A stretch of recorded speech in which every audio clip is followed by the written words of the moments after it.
voy para Marcané, llego a Cueto, voy para Mayarí.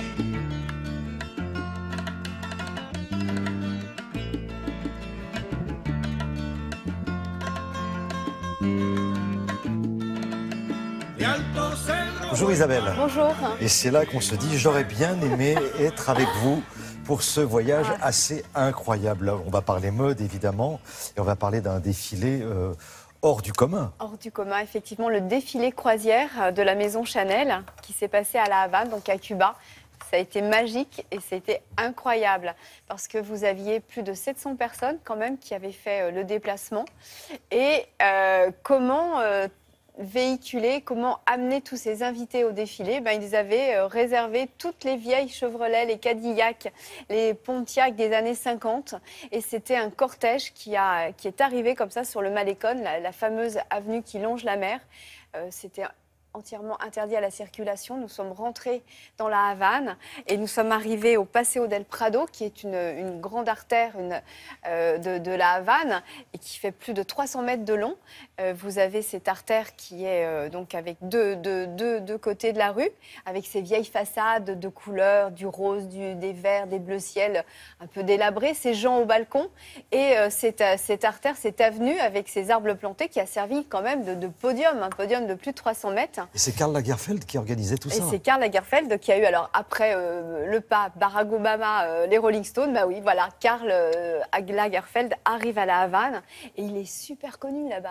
C'est une rockstar, comme on peut dire. Donc les vous gens avez le traversé reconnaissent. la Havane sous les ovations. On avait l'impression qu'on libérait la Havane parce que les gens criaient et on était dans les voitures. C'était fou. Et nous sommes arrivés dans la ville et ce podium qui était la rue avec tous les gens autour, une cinquantaine de mannequins et la musique, les couleurs, une mode incroyable. Donc je vous en marque tout de suite à la Havane. Regardez.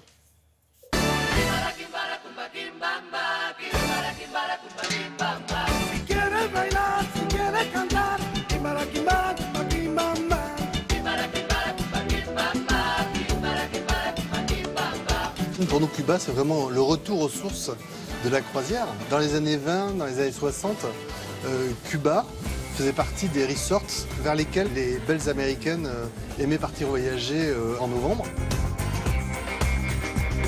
Aujourd'hui, on peut venir présenter la collection croisière à Cuba, ce qui est exceptionnel et inimaginable il y a encore un an.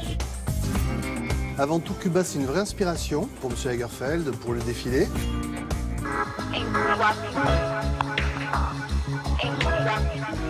J'ai toujours été fasciné par Cuba. Cuba, c'est la musique, c'est une certaine nonchalance. Les gens sont très ouverts, leur vie n'est peut-être pas facile, mais ils sont très ouverts, c'est incroyable. On a fait le choix des modèles et maintenant, suivant les filles, on a déjà vaguement dans la tête, on met les accessoires qui sont des bijoux, le sac et tout dans cette espèce de Cuba imaginaire. Ça, c'est pas mal, ça, c'est pas mal. Ah oui, Cuba, c'est cette ambiance-là. Ce que vous voyez là, c'est pas un tweed, c'est une broderie. La veste remonte devant, il faut tirer sur la veste. Ça fait beaucoup, ça fait beaucoup. J'adore ces maisons coloriées, même en mauvais état. Les couleurs, c'est aussi des couleurs un peu terre et en même temps les couleurs vives, les immeubles et tout ça. C'est une idée d'un Cuba, ni du passé ni du présent, c'est une idée abstraite, même les côtés aussi un peu, les chapeaux de Panama pour hommes, pour femmes. Le fameux smoking cubain, mais dans des versions comme il n'est jamais. D'habitude, c'est une chemise de lin avec des plis, mais j'ai utilisé ça pour plein de choses. On a commencé la logistique il y a déjà 6 mois, au moins. Il fallait organiser tout, amener tout. Il n'y a pas aussi la même ressource logistique que ce que l'on peut trouver dans d'autres pays. Donc il a fallu nous adapter. On reçoit à peu près 300 journalistes, 200 clients. C'est une infrastructure compliquée de faire venir les gens du monde entier ici à Cuba. Mais la gentillesse et l'ouverture des Cubains nous ont permis d'y arriver.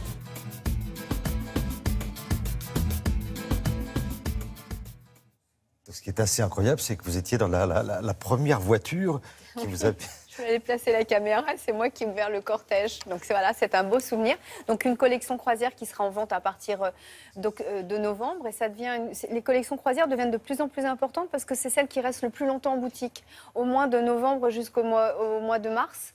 Et donc c'est une collection aussi importante qu'une collection de prêt-à-porter qui était destinée avant, comme on l'a expliqué dans le sujet, à ces femmes qui partaient en croisière l'hiver dans les pays chauds. Et c'est vrai que Cuba était une destination pour les Américaines.